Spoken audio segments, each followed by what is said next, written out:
Morning students, welcome to the biology world.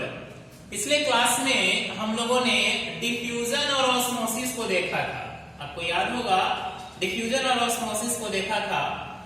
आज उसी के सब टॉपिक को हम आगे बढ़ाते हैं। ऑस्मोसिस में क्या था कि वाटर मॉलिक्यूल का मूवमेंट हो रहा था हायर कॉन्सेंट्रेशन से लोअर कॉन्सेंट्रेशन। क्लियर? अब सेल को हम लोग डिफरेंट सॉल्यूशन में रखेंगे तो मूवमेंट कैसा होगा। तो अगर सेल को हम लोग शुगर या सॉल्ट सॉल्यूशन में रखेंगे बच्चों तो कैसा होगा। तो देखिए 3 टाइप्स के सॉल्यूशन में रखेंगे, हाइपोटोनिक सॉल्यूशन, आइसोटोनिक सॉल्यूशन और हाइपरटोनिक सॉल्यूशन में अगर रखते हैं तो क्या होता है।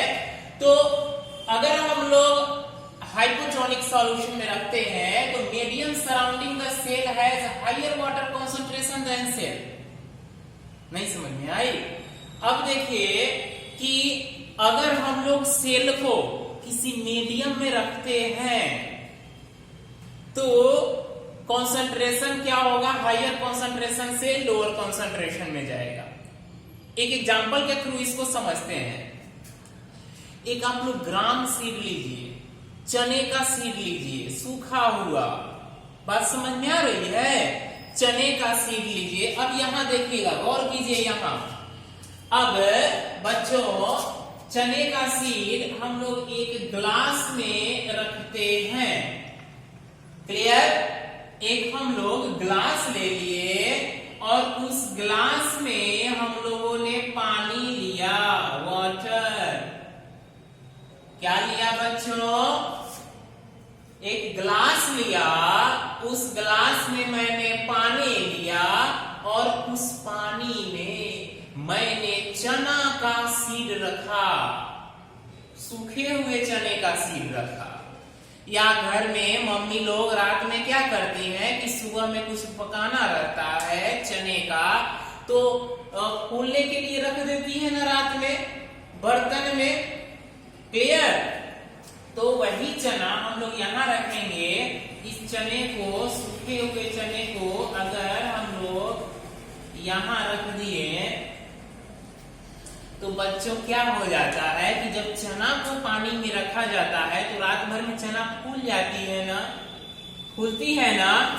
तो वही अगर चना को हम लोग पानी में रख दिए तो चना क्या किया, वाटर को गेन किया ना। वाटर को क्या किया बच्चों, वाटर को एब्जॉर्ब किया। क्यों? क्योंकि चना सूखा था, बाहर पानी ज्यादा था, चना के अंदर पानी कम था। बात समझ में आ रही है? चना के अंदर पानी बिल्कुल नहीं था, बहुत कम था। चना के बाहर पानी बहुत ज्यादा था। तो ऑस्मोसिस का डिफिनेशन याद कीजिए बच्चों। क्या था ऑस्मोसिस का definition? The movement of water molecules goes from higher concentration to lower concentration। चना के अंदर बिल्कुल पानी नहीं है, चना के अंदर पानी ही पानी है। तो वाटर का मूवमेंट कहां होगा बच्चों? हायर कंसंट्रेशन से लोअर कंसंट्रेशन में होगा कि नहीं? तो चना में जाएगा पानी कि नहीं जाएगा? तो वही ना चना फूल जाती है। बात समझ में आई? चना सूखा था, पानी चना के अंदर गया, चना क्या हो गया बच्चों? चना स्वेल अप हो गया। तो उस चने को आप सेल मान लीजिए। तो सेल मान लेते हैं बच्चों।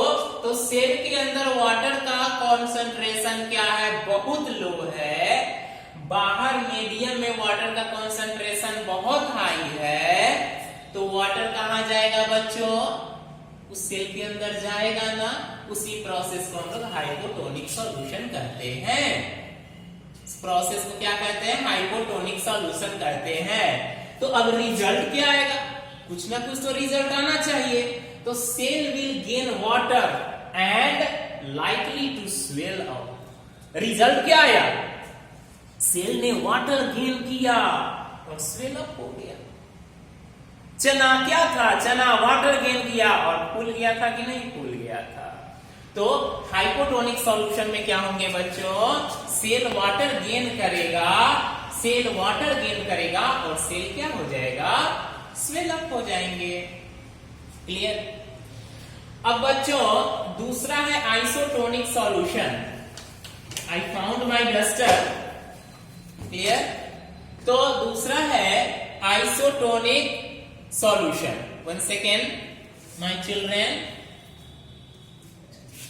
मेरी डस्टर मुझे मिल गई। तो अब मैं इसको रब कर देता हूं, अब समझता हूं आइसोटोनिक सॉल्यूशन क्या होगा। मैं कैमरामैन से कहूंगा कि जरा यहां फोकस करेंगे। तो बच्चों पहले हाइपोटोनिक सॉल्यूशन में मैंने देखा था कि सूखे चने को पानी में डाला तो चना पानी गेंद करके फूल गया, क्या यही ना हुआ था हाइपोटोनिक सॉल्यूशन में।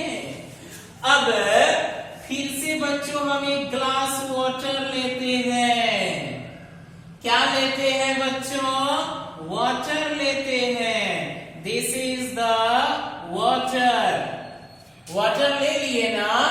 अब हमने जो चना रखा था वो चना फूल गया था। अब फूला हुआ चना को इसमें डाल दिए बच्चों। चना में क्या है, वाटर है, बाहर भी क्या है, वाटर है। चना में क्या है, वाटर गेन है, बाहर भी वाटर है, चना के पास सफिशिएंट वाटर है। तो आप मुझे बताइएगा बच्चों, क्या इस वाटर से, इस मीडियम से वाटर चना में जाएगा या चना से या वाटर इस मीडियम में आएगा, बोलिए। बॉटल भरा हुआ है, उस बॉटल को हम लोग टंकी में डाल दिए ढक्कन खोलकर, क्या उस बॉटल से पानी टंकी में जाएगी और टंकी से पानी उस बॉटल में जाएगी? दिमाग लगाइए, बिल्कुल नहीं जाएगी, क्योंकि दोनों का कंसंट्रेशन सेम है बच्चों। मैंने पिछले क्लास में क्या बताया कि आप जब भोजन करते हैं तो कब करते हैं, जब भूखे रहते हैं, पेट खाली रहती है तब करते हैं। लेकिन जब आपकी पेट भर जाती है, मम्मी 4 रोटी लाती है कि और खा लो, खा पाते हैं नहीं। आपके स्टमक का कंसंट्रेशन भी हाई है, बाहर भी आई है, तो मटेरियल फ्लो नहीं होगा। क्लियर। तो आइसोटोनिक सॉल्यूशन में क्या होंगे बच्चों कि चना के अंदर भी वाटर का कंसंट्रेशन सेम है, यहाँ भी इस मीडियम में भी वाटर का कंसंट्रेशन सेम है। तो न वाटर चना से बाहर जाएगा और न वाटर ग्लास से चना के अंदर आएगा। तो चना की जगह पर सेल रख लीजिए, काम आपका बन गया। तो आइसोटोनिक सॉल्यूशन में क्या होता है बच्चों, medium has exactly same water concentration as the cell, बाहर भी सेम, अंदर भी same, there is no transfer of materials, that is called isotonic solution. iso means same होता है मेरे प्यारे बच्चों, क्या होता है, सेम, एग्जैक्ट। क्लियर। रिजल्ट क्या होगा, न वाटर आएगा न वाटर जाएगा, न वाटर आएगा न वाटर जाएगा। क्लियर। तो इसको हम लोग आइसोटोनिक सॉल्यूशन कहते हैं, समझ में आए। अब बच्चों दूसरा है and last one is hypertonic solution. क्या है बच्चों, हाइपरटोनिक सॉल्यूशन। अब बच्चों हाइपरटोनिक सॉल्यूशन याद कीजिए, हाइपोटोनिक सॉल्यूशन में हम लोगों ने क्या किया था, चना सूखा हुआ था, पानी में डाल दिया, चना वाटर गेन कर गया, स्वेल अप हो गया। दूसरे कंडीशन में आइसोटोनिक में क्या था, चना के पास भी पानी, ग्लास के पास भी पानी, न मैं तुझको दूंगा न तुम मुझको दो, दोनों के पास बराबर था। लेकिन अब हाइपरटोनिक सॉल्यूशन में क्या हो जाएगा मेरे प्यारे बच्चों, इसको जस्ट उल्टा कर दीजिए, उल्टा, क्या, उल्टा, ऑपोजिट। क्लियर। अब आप लोग देखते हुएगा कि घर में जब चना भीगने के लिए रख दिया जाता है, फूलने के लिए रख दिया, चना स्वेल अप हो गया था, अब उस चना को आप एक खाली ग्लास में रख दीजिए। इधर आइए, कैमरा मैन को बोल रहे हैं, आप लोगों को नहीं। अब उस चना को, फूले हुए चने को, स्वेलअप चने को हमने एम्प्टी ग्लास में रख दिया, खाली ग्लास में रख दिया बच्चों। कुछ देर के बाद क्या होगा? चना से पानी इवेपोरेट होगा कि नहीं होगा? निकलेगा कि नहीं निकलेगा? क्यों निकलेगा? क्योंकि ग्लास तो खाली है मेरे प्यारे बच्चों, ग्लास में पानी नहीं है। चना के अंदर पानी है, बाहर कंसंट्रेशन लोअर है। बाहर क्या है? कंसंट्रेशन लोअर है। चना के अंदर कंसंट्रेशन क्या है? हायर है। याद कीजिए, क्या याद कीजिए? ऑस्मोसिस याद कीजिए कि वाटर मॉलिक्यूल्स हायर कंसंट्रेशन से लोअर कंसंट्रेशन की तरफ जाती है। तो चना के अंदर पानी था, चना फूला हुआ था, कुछ देर इसको खाली जगह रख दिए, पानी निकल गया। अपनों को क्या है? पानी निकालना आता है ना? तो चना क्या कर रहा है? पानी निकाल रहा है। यानी कि पानी हायर कंसंट्रेशन से लोअर कंसंट्रेशन में जा रही है। वाटर जो है हायर कंसंट्रेशन से लोअर कंसंट्रेशन में जा रही है। तो मम्मी क्या करती है? चना को पानी में निकाल कर अगर फिर रख देंगी तो चना फूला हुआ है, 2 घंटे के बाद देखेंगी तो क्या होगा? फिर चना सिकुड़ जाएगा कि नहीं? क्यों? क्योंकि चना से पानी तो निकल गया बाबू, समझे? तो चना क्या हो जाएगा? श्रिंक कर जाएगा, सिकुड़ जाएगा। तो उसको हम लोग हाइपरटोनिक सॉल्यूशन करते हैं। सेल के अंदर, मीडियम के अंदर अगर कंसंट्रेशन लो है, ये हमारा मीडियम है, ये हमारा मीडियम है, ग्लास मीडियम है, ग्लास के अंदर कंसंट्रेशन लो है, सेल के अंदर कंसंट्रेशन हाई है, तो पानी जो है सेल से निकलकर ग्लास में चला जाएगा और सेल सिकुड़ जाएगा। क्लियर बच्चों? अब हमारा नेक्स्ट टॉपिक है, छोटा सा टॉपिक है, सेल वॉल। हम लोग सेल मेम्ब्रेन देखे थे कि सेल मेम्ब्रेन क्या है? The outermost covering of cell, that is called cell membrane. तो यह सेल मेम्ब्रेन जो है वो एनिमल में पाई जाती है। क्लियर? और सेल मेम्ब्रेन प्लांट में भी पाई जाती है। ऐसा बात नहीं कि प्लांट में सेल मेम्ब्रेन नहीं पाई जाती है, लेकिन प्लांट में क्या होता है कि आगे चलकर सेल मेम्ब्रेन मोटा होने लगता है।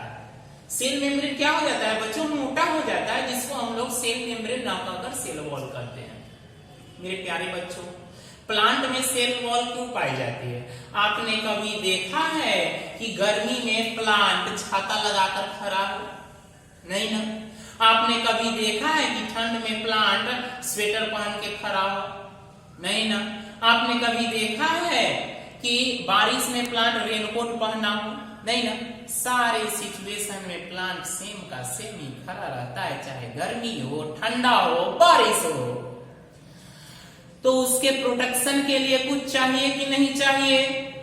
उसके प्रोटेक्शन के लिए कुछ चाहिए ना। तो नेचर ने सेल मेम्ब्रेन को क्या कर दिया? थिक कर दिया। नेचर ने सेल मेम्ब्रेन को क्या किया? थिक कर दिया, जिसका नाम है सेल वॉल। तो सेल वॉल क्या है? यहाँ 5 पॉइंट आपको दिया गया है। इट इज अ टफ, बहुत ही हार्ड है, टफ है, नॉन लिविंग है, outer covering of the cell membrane. Cell membrane की चारों तरफ यह non living outer covering lining से घिरा हुआ है, जिसको हम लोग सेल वॉल कहते हैं। It is found only in plant cell. याद रखिएगा, यह सिर्फ किसमें पाई जाती है? तो सिर्फ और सिर्फ प्लांट सेल में ही पाई जाती है, एनिमल सेल में नहीं पाई जाती है मेरे प्यारे बच्चों। अब है, it is mainly made up of cellulose. यह सेलुलोज से बना हुआ होता है।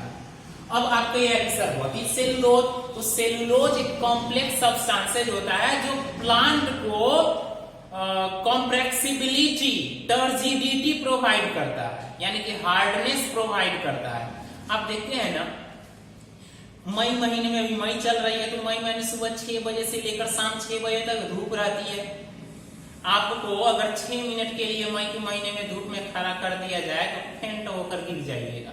जब मैं खुद, है कि नहीं, लेकिन प्लांट 12-12 घंटे धूप में खड़े रहते हैं। तो प्लांट को टर्जिडिटी कौन प्रोवाइड करेगा बच्चों? प्लांट को टर्जिडिटी यही हमारा सेल वॉल प्रोवाइड करता है, समझे? It protect from external environment, plant को एक्सटर्नल इन्वायरमेंट से प्रोटेक्ट करता है। अब एक्सटर्नल इन्वायरमेंट बहुत सारे कीड़े मकोड़े अटैक करते हैं, हमारे वातावरण का टेम्परेचर बहुत लो हो जाती है, कभी कभी वातावरण का टेम्परेचर हाई हो जाती है, कभी ओले पड़ने लगते हैं, कभी पानी पड़ने लगती है पेड़ पर, तो उसको एक्सटर्नल इन्वायरमेंट से क्या करता है? सेल वॉल है, प्रोटेक्ट करता है। सेल वॉल के अंदर छोटे छोटे पोर्स होते हैं। मान लीजिए कि ये हमारा सेल वॉल है, this is our cell wall. तो सेल वॉल में छोटे छोटे पोर्स होंगे, इसको पोर्स कहते हैं, और इसी को हम लोग क्या कहते हैं? टिप्स कहते हैं। पोर्स को क्या कहेंगे बच्चों? टिप्स कहेंगे। बात समझ में आए? तो आज हम लोग इतना ही देखेंगे। अगले क्लास में हम लोग न्यूक्लियस और साइटोप्लाज्म की चर्चा अगले क्लास में करेंगे, और आप लोग यहां से नोट्स बनाइए। क्लियर? क्लियर? अगले क्लास में फिर मिलते हैं। Thank you.